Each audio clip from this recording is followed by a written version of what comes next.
There is a medicine sitting in cancer wards right now, today, that was born inside a cloud of poison gas over a battlefield more than 100 years ago. Sit with that for a second. The same chemical that blinded young soldiers. That burned the skin off boys in the trenches of the First World War. The same weapon every government on Earth swore they would never use again.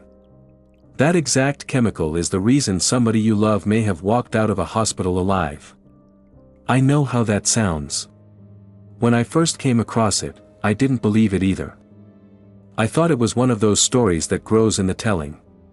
It isn't. It's in the medical journals. It's in military files that stayed locked away for decades. So here is the question I want you to carry with you before we begin. How does the deadliest weapon of its time become one of the most life-saving discoveries in the history of medicine? Stay with me. Because this story does not end where you think it does. Let me take you back to a time that isn't really that far away. If you were diagnosed with cancer in 1940, here is what the doctor could offer you. He could cut it out, if he could reach it. He could burn it with radiation, if it sat in one place and stayed there. And that was the entire toolbox. That was everything medicine had. Two options. The knife and the beam. Now think about what that actually meant for a real person. If the cancer was in your blood. If it was in your lymph nodes, scattered through your body like seeds thrown across a field, there was nothing to cut and nothing to aim at. The surgeon would close you back up. The doctor would lower his voice. And everyone in the room understood what that lowered voice meant. Leukemia was a death sentence. Lymphoma was a death sentence. The word cancer itself was spoken the way people today still whisper certain diagnoses, like saying it too loudly might make it more real. I want you to understand something about that era, because it's easy to look back and feel superior to it. We have a habit of doing that. We assume the people before us were simply waiting for the obvious answers to arrive. They weren't. They were brilliant. They were trying everything. And they were losing, almost every single time. The problem wasn't a lack of effort. The problem was a wall in their thinking. The entire idea of cancer treatment was local. You found the bad thing, and you removed the bad thing. Nobody had a way to send medicine through the whole body, hunting cancer cells wherever they hid, the way you'd send water through every pipe in a house instead of mopping one floor. That idea, a drug that travels everywhere and goes after the disease at its root, didn't exist yet. There was no such thing as a cancer pill. There was no such thing as an infusion that shrank a tumor you couldn't even see. The concept itself was missing. And here's what makes this story so strange. The answer was already on the planet. It was already manufactured, by the ton. It was sitting in steel canisters in military depots around the world. It had a name that made soldiers go pale. And not a single doctor on Earth had connected it to cancer. Because why would they? It wasn't a medicine. It was the opposite of medicine. It was designed, engineered, perfected, to do one thing. To destroy human tissue as efficiently as possible. To understand how something so monstrous became a cure, we have to go back a little further. We have to go to the trenches. We have to go to the moment this chemical first touched human skin, and to the doctors who noticed something the generals never meant for anyone to find. Because the soldiers who survived the gas didn't just survive with burns and blindness. Their bodies were changed in a way nobody expected. And a handful of careful physicians, the kind who write down what they see even when nobody asks them to, recorded those changes in quiet, methodical detail. Those notes sat in archives for years. Most people never read them. But the few who did would eventually realize they were holding the first clue to one of the greatest accidental discoveries in all of medicine. Let's go to where it started. July 1917. A field near a town called Ypres, in Belgium.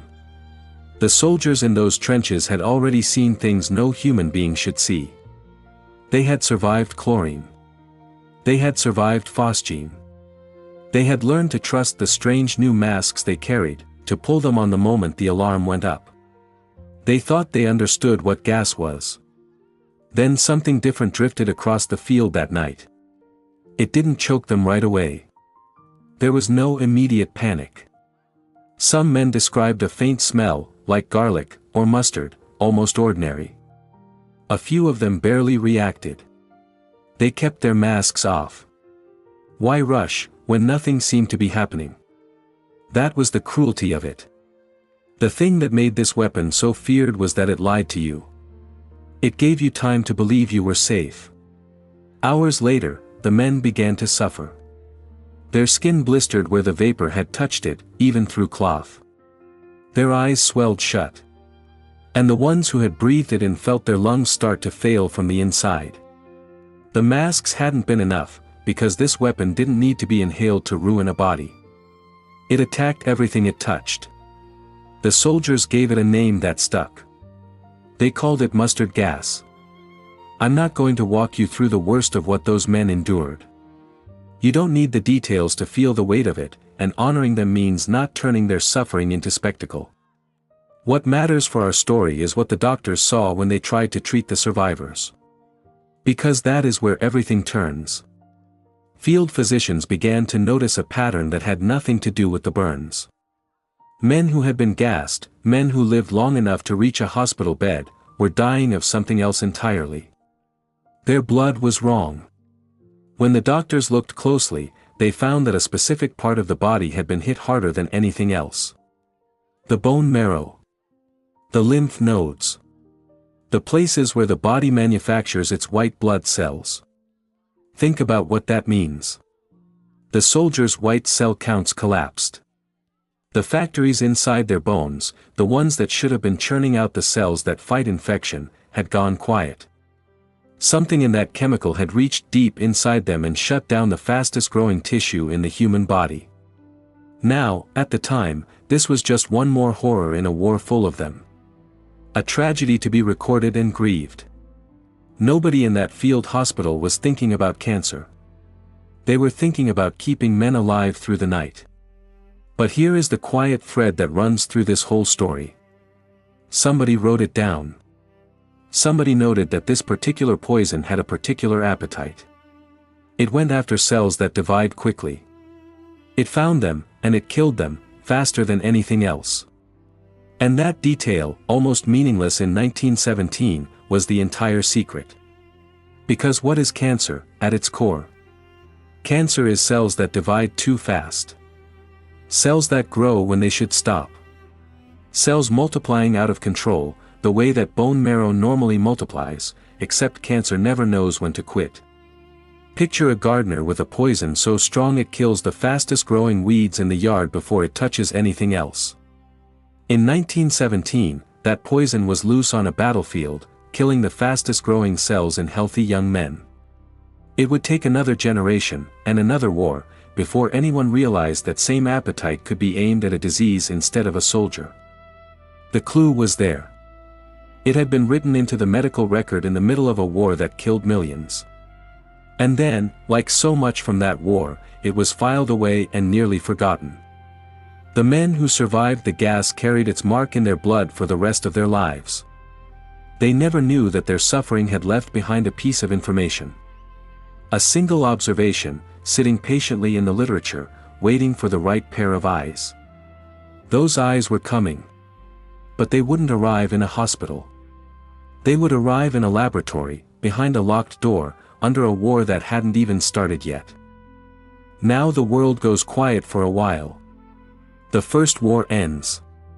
The poison gets locked away. The nations sign a treaty, in 1925, promising never to use chemical weapons against each other again. Everyone wanted to forget mustard gas had ever existed. But forgetting isn't the same as destroying. The canisters didn't disappear. They were stockpiled, in secret, by nearly every major power. Just in case. Because that's how the world works. You promise never to use the weapon, and then you keep a warehouse full of it, so the other side stays afraid. And so the chemical sat there through the 1920s and the 1930s, between two wars, waiting. Then the Second War came. And with it came a new kind of urgency, and a new kind of scientist. Here is something most people don't realize about World War II. Behind the soldiers and the bombs, there was a second war being fought in laboratories. Both sides were terrified the other would unleash chemical weapons again. So governments quietly hired their best chemists and biologists and gave them a grim assignment. Study these poisons. Understand exactly what they do to the human body. So that if the enemy uses them, we know how to treat our own men. In the United States, that work landed at Yale University. And 2 men were assigned to it. A pharmacologist named Louis Goodman and a chemist named Alfred Gilman. If you ever opened a pharmacology textbook in the last 70 years, you have almost certainly seen their names. Their book became the Bible of the field. But in the early 1940s, they were just 2 researchers with a classified contract and a very dark subject. Their official job was defense. Figure out what mustard gas does to tissue, find a way to protect against it. Routine, in a sense. Important, but not glamorous. Except Goodman and Gilman were curious men. And curiosity, real curiosity, doesn't stay inside the lines of an assignment. As they studied the old records, they kept circling back to that same strange detail from the First War. The one nobody had followed up on. This chemical didn't just burn. It went hunting. It sought out the body's fastest dividing cells, the bone marrow, the lymph tissue, and it shut them down. And somewhere in those long nights, one of those quiet, dangerous thoughts crossed their minds. The kind of thought that changes everything once you let it in. If this poison destroys lymph tissue in a healthy man, what would it do to lymph tissue that had turned cancerous? Read that again, because it's the hinge of the entire story. The very thing that made mustard gas a war crime, its hunger for fast-growing cells, was exactly the thing a cancer doctor would dream of.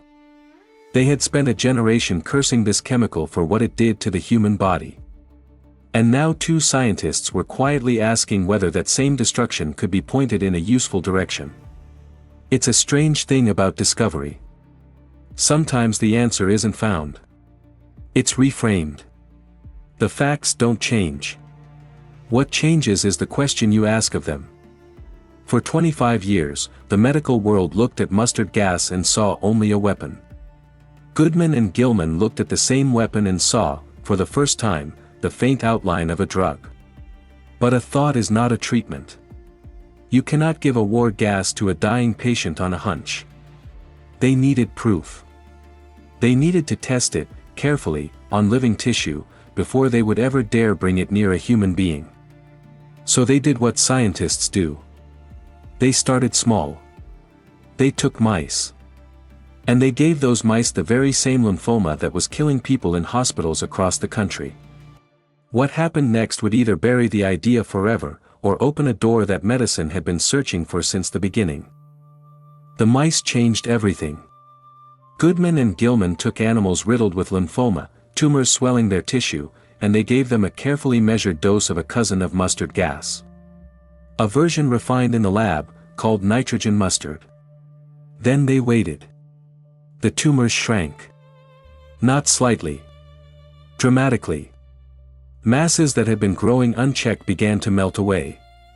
For the first time, someone was watching a chemical travel through an entire living body and dissolve cancer from the inside. The thing that had been impossible in 1940, a medicine that hunts disease everywhere at once, was happening in front of their eyes in a laboratory cage. Now, they were careful men. They knew one round of mice was not a cure. The tumors often came back. The animals didn't stay well forever. But the proof of principle was undeniable. A systemic chemical could fight cancer. The wall in medicine's thinking, the one that said you could only cut or burn, had just cracked. But this was wartime. The work was classified. And while 2 scientists in Connecticut were quietly rewriting the future of medicine, the past was about to come roaring back in the most horrifying way imaginable. December 2, 1943. The harbor of Bari, in southern Italy.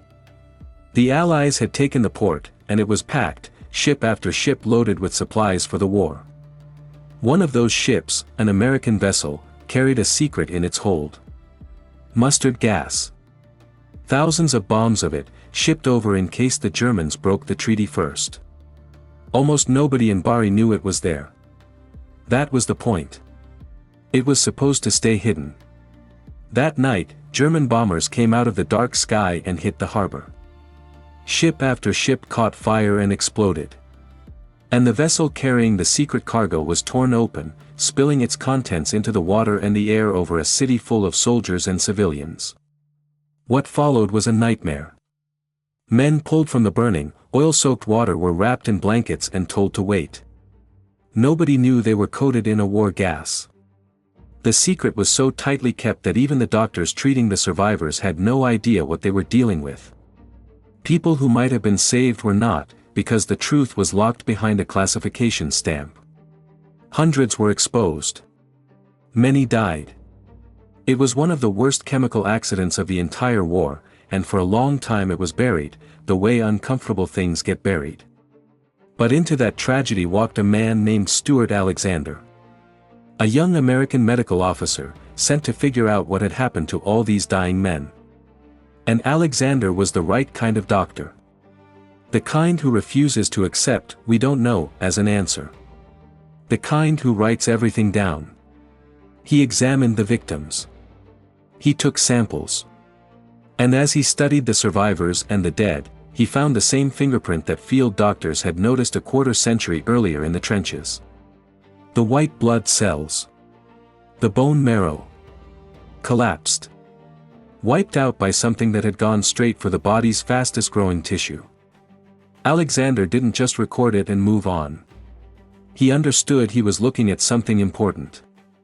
He documented the effect on the blood and the lymph system in meticulous detail, and he sent his findings up the chain.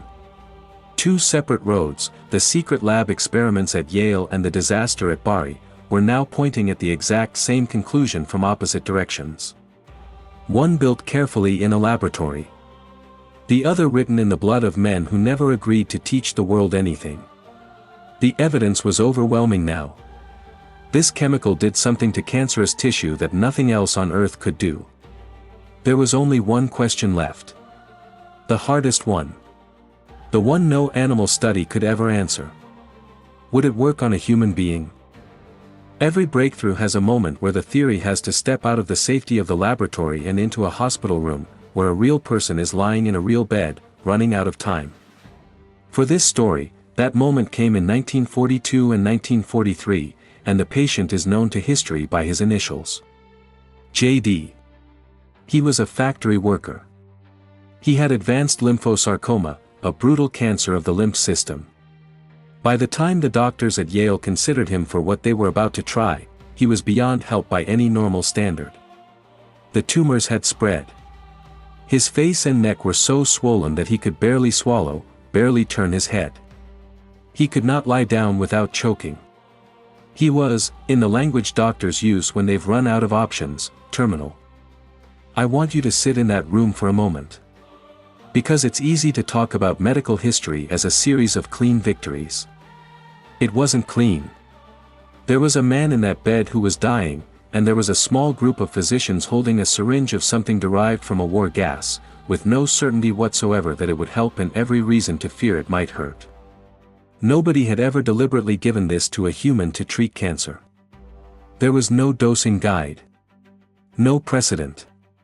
No safety net. Just mouse data, a battlefield observation, and the desperate arithmetic of a man with nothing left to lose. They gave J.D. the nitrogen mustard. And then they watched.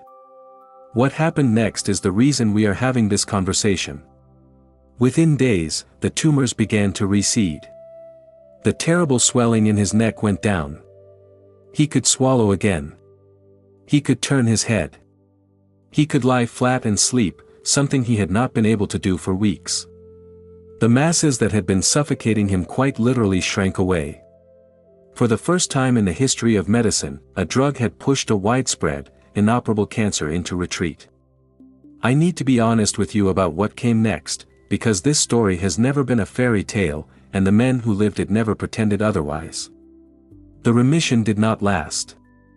The cancer learned to resist. It came back, and a second course of treatment did less than the first. JD eventually died. So in the narrowest sense, the treatment failed. He was not cured. But step back, and look at what actually happened in that room. A cancer that the entire medical world considered untouchable had been made to retreat by a chemical injected into a vein. The disease that you could only cut or burn had just been pushed back by a drug that traveled through the whole body. The wall hadn't just cracked anymore. It had come down. The principle was proven, in a human being, with their own eyes. Chemotherapy was real. It was possible. It worked. There's something I keep coming back to about JD. He was a factory worker. Not a famous man. Not someone whose name most people will ever know.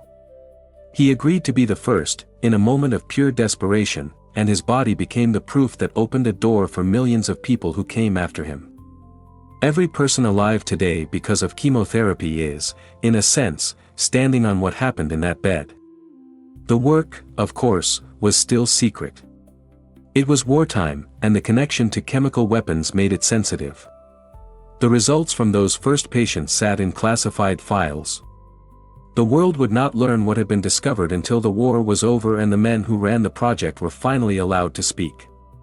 When they finally did, in 1946, the medical community read the reports and understood, almost at once, that something fundamental had shifted. The age of the knife and the beam was ending. The age of the drug was about to begin.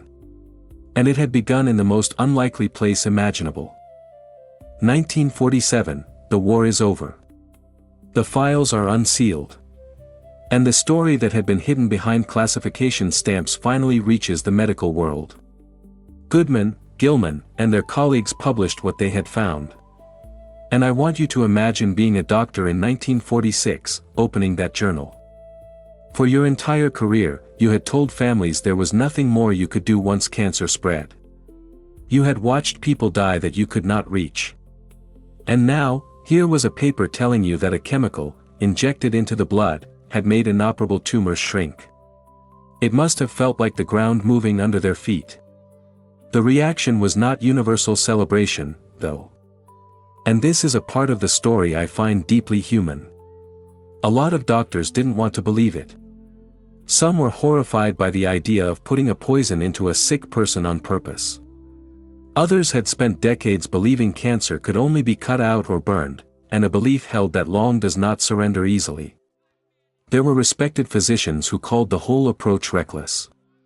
Dangerous. Almost monstrous.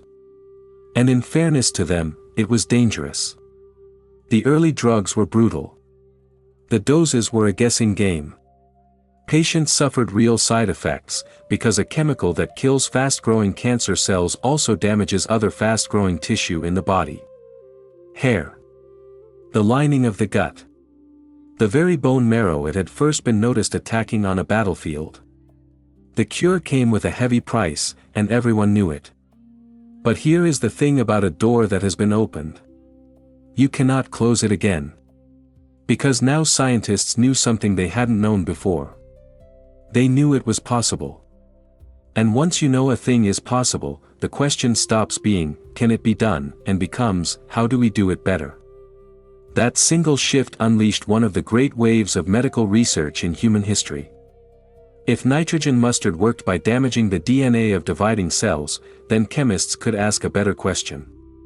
Could we build a version that does the same job, but is easier to control? Easier to dose? A little less savage on the rest of the body? And they could. They did. Out of that original war gas molecule came a whole family of medicines. Chemists modified it, refined it, tamed it. One of those descendants, cyclophosphamide, is still used today, all over the world, decades later. It treats lymphomas, leukemias, breast cancer, diseases of the immune system.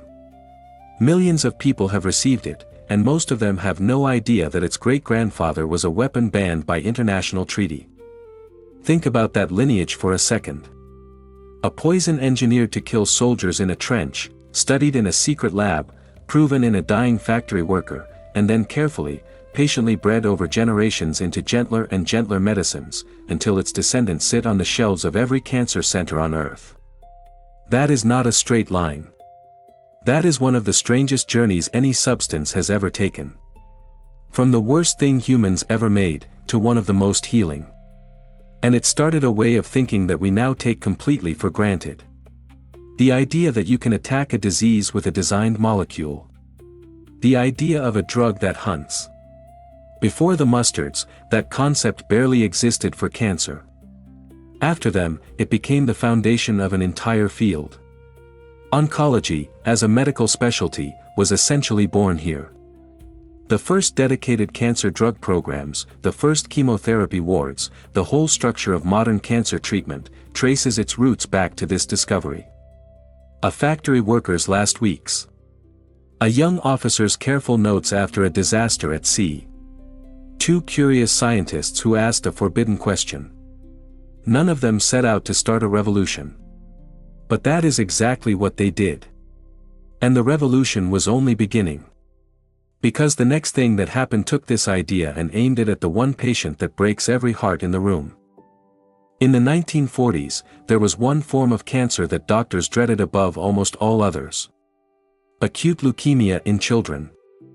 I won't dwell on the details, because every parent watching understands the weight of those words without me spelling them out. A child gets sick. The diagnosis comes. And in that era, the diagnosis was an ending. Doctors measured these children's lives not in years, but in weeks. There was nothing to do but keep them comfortable and prepare the family for what was coming. Then a man named Sidney Farber, a pathologist in Boston, looked at the same revolution the mustards had started and asked his own version of the forbidden question. If a chemical can shut down fast-dividing cancer cells in adults, could a different chemical do it in a child's blood? He worked with a class of compounds that interfered with how leukemia cells fed and multiplied. And in 1947 and 1948, he gave them to children who had no other hope. And for the first time, doctors watched childhood leukemia go into remission. The blood, which had been flooded with cancer, briefly cleared. Like JD, those first remissions did not last. The children Farber treated still died. And he was criticized for it, harshly, by people who thought he was prolonging suffering for nothing. But Farber had seen the same thing Goodman and Gilman had seen. He had seen the impossible happen, even briefly. And he knew that, briefly, was just the first chapter of a much longer book. He was right. Because today, that same childhood leukemia, the one that killed every child who got it in 1945, is now cured in roughly 9 out of 10 cases. 9 out of 10. A near-certain death sentence turned into a near-certain survival, in a single lifetime. Children who would have been gone in a month now grow up, get old, have children of their own. And the thread that runs all the way back through that miracle leads, eventually, to a cloud of gas over a battlefield. I want to step back now, because there's something in this story that goes far beyond cancer. We have this instinct, all of us, to divide the world into clean categories. This thing is good. That thing is evil. This is poison, that is medicine. And most of the time, those categories serve us well. But every so often, life hands us a story that refuses to stay in its box. A weapon becomes a cure. The worst thing humanity ever invented becomes the parent of one of the kindest things it ever built. And it forces us to admit something uncomfortable. The line between destruction and healing is thinner than we like to pretend. The same chemical that hunts a healthy man's bone marrow hunts a cancer patient's tumor. The difference isn't in the molecule. The difference is in the intention behind the hand that wields it. There's an old idea, older than any of this science, that the difference between a poison and a remedy is the dose, and the purpose. The mustards proved that in the most literal way a thing can be proven. The exact property that made them monstrous in war made them merciful in medicine. Nothing about the chemistry changed. What changed was the question we asked, and the reason we asked it. I find something strangely hopeful in that. Not naive.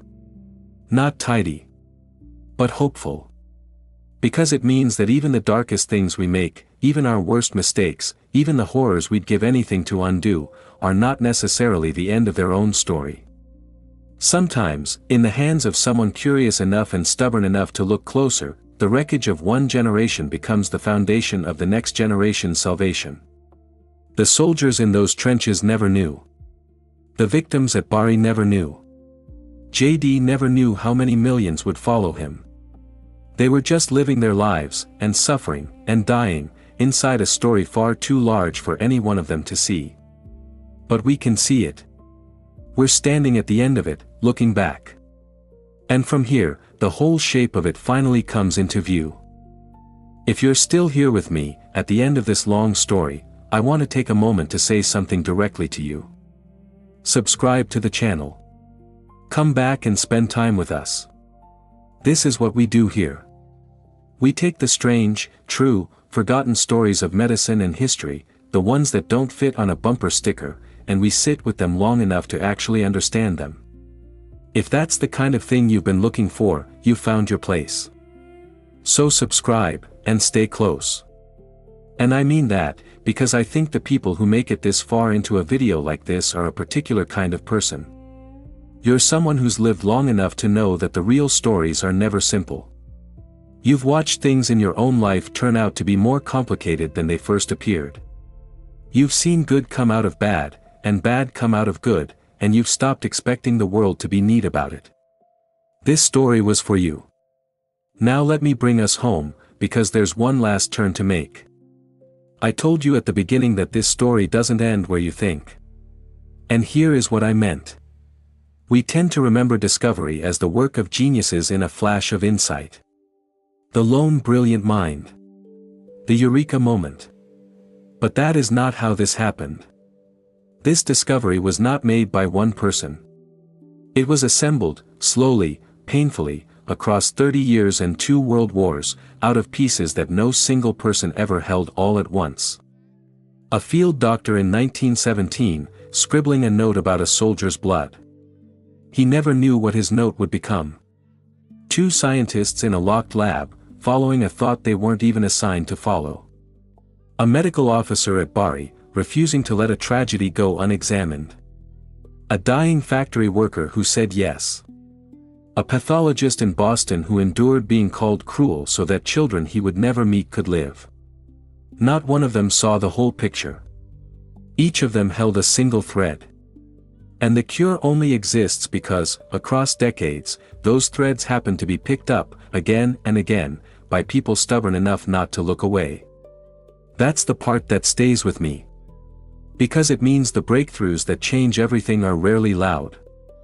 They're rarely the work of one hero in one moment.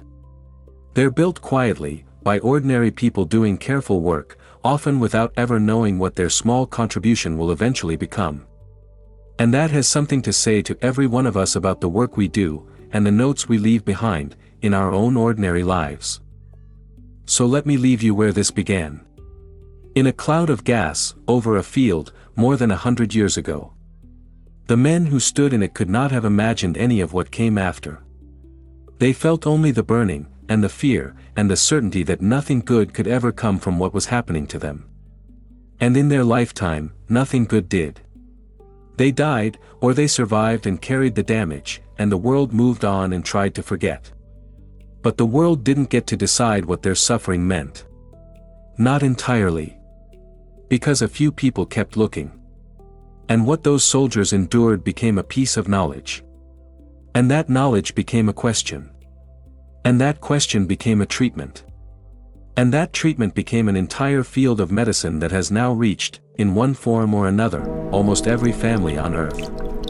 Somewhere today, a person is sitting in a chair with a line in their arm, receiving a medicine that exists because of all of this.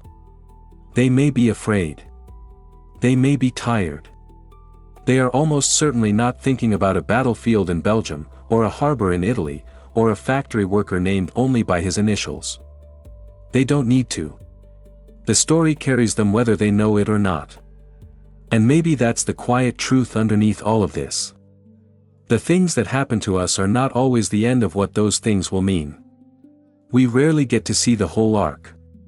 We only get to hold our piece of it, and do something careful with it, and pass it on. The poison became the cure. Not because anyone planned it, but because someone refused to stop looking. I'll let that sit with you. If this story moved you, do two things for me. Share it with 5 people who would understand it, the kind of people who appreciate a story that doesn't pretend the world is simple. And subscribe, so you don't miss what comes next. Then leave me an honest comment below. Not a quick one. A real one. Tell me what this story stirred up in you. And tell me which drug, which discovery, which forgotten corner of medical history you want me to uncover next. Because there are more of these than you could possibly imagine. And I intend to find every one. I'll see you in the next one.